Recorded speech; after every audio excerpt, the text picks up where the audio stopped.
Student housing. What's up with student housing? Is student housing a good idea? Who should do student housing? Today, we're going to talk about the pros and cons of student housing.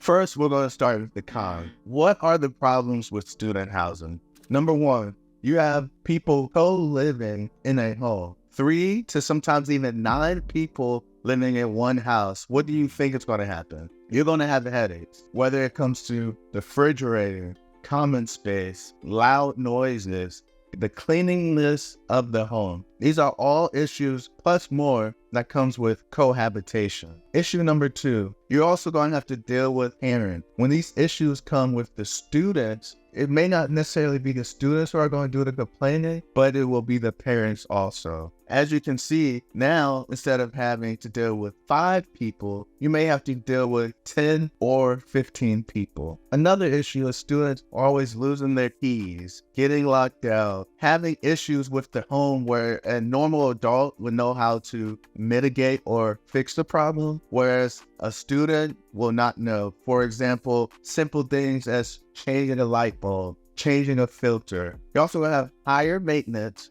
and higher turnover. You have people in and out, and sometimes when you clean because of a turnover, the home will be dirty again before the next person comes. And now the new tenant can be a little irritated because the home was dirty. Although you had it clean, people are still living there constantly. You also have to worry about students having guests over. One bad apple can spoil the whole bunch. Also, students are very immature. So as you can imagine, anything that comes with that, you have to be able to be equipped to handle those type of things when dealing with student housing. Yes, you can hire a property manager, but no one is going to take care of your home as you.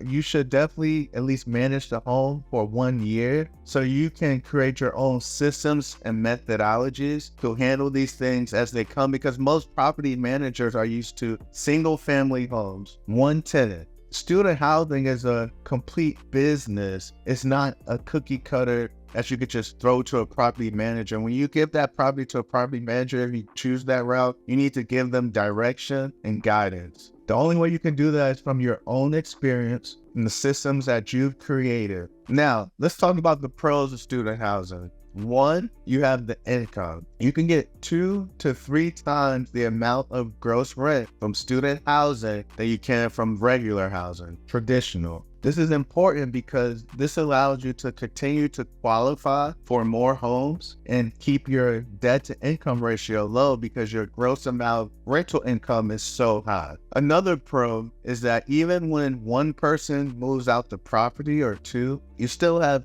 2 to 3 other people still paying your rent, still paying your mortgage, allowing you to progress. All in all, even if you have 2 people not paying, whereas traditional, you would have to cover your mortgage by yourself every month, you can still mitigate that while you evict a tenant or during the transition process. 3 is you're also able to help people. Some universities, they don't have enough housing or tenants don't have enough money. So this is a great way to be win-win situation, maybe even partnering with the university, partnering with different types of organizations with the university, and provide quality housing at a good price where students can afford. If you like what you hear, just follow, like, subscribe, The Roommate Investor.